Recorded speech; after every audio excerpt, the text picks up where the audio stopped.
JBL PartyBox 310 versus JBL Stage 320. The real question here is not which one is louder on paper, since both push the same 240 watts. It is whether the newer Stage 320, with its telescopic handle, wider wheels, swappable battery, and Auracast pairing, actually earns the price difference for how you party. Going cheaper can be smart. Paying more can also be smart. Let's make it clear. Sound first, because this is why you're buying a PartyBox in the first place. Both speakers run 240 watts. Both fill a backyard easily, and at moderate volume, they sound surprisingly close. That makes sense. They share DNA. But push them hard, and the Stage 320 pulls ahead in clarity. Two 6.5-inch woofers paired with proper dome tweeters, frequency response down to 40 Hz, and a thing that keeps vocals readable when the bass is doing real work.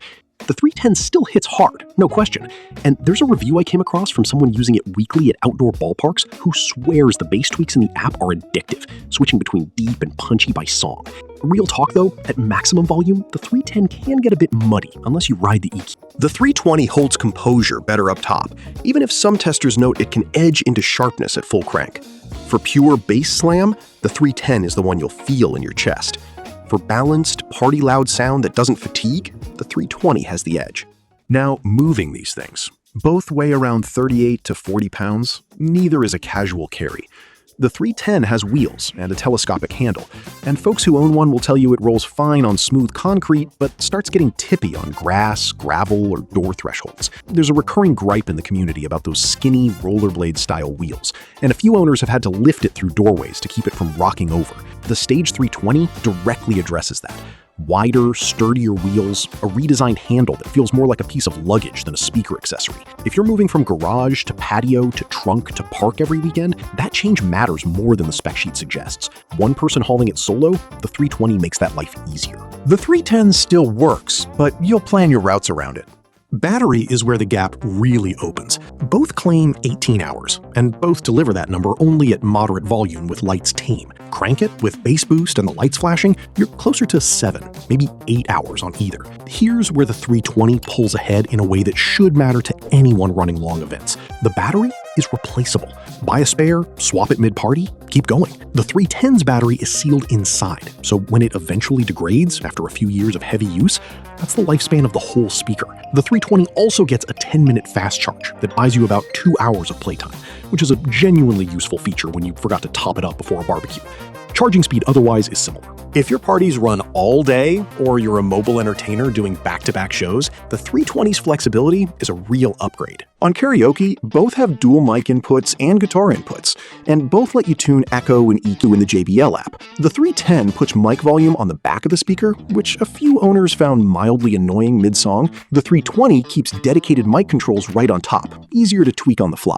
Small thing, but if you do karaoke nights regularly, you'll notice. For multi-speaker setups, the 320 brings Auracast and Bluetooth 5.4, so you can stereo pair 2 of them or chain multiple PartyBoxes wirelessly with low fuss.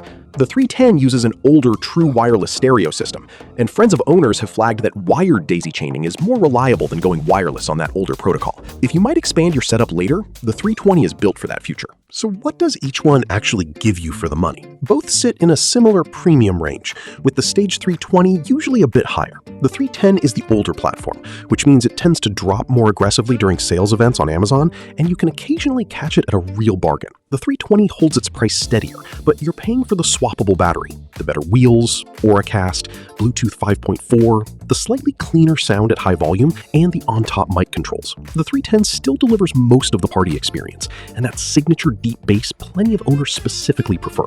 Whether the upgrade earns the difference depends entirely on how hard you'll actually push these features. Here's the call. For most of you watching, the Stage 320. The swappable battery, the wider wheels, and the cleaner sound at high volume earn the difference if you actually host often. That's where the upgrade pays off.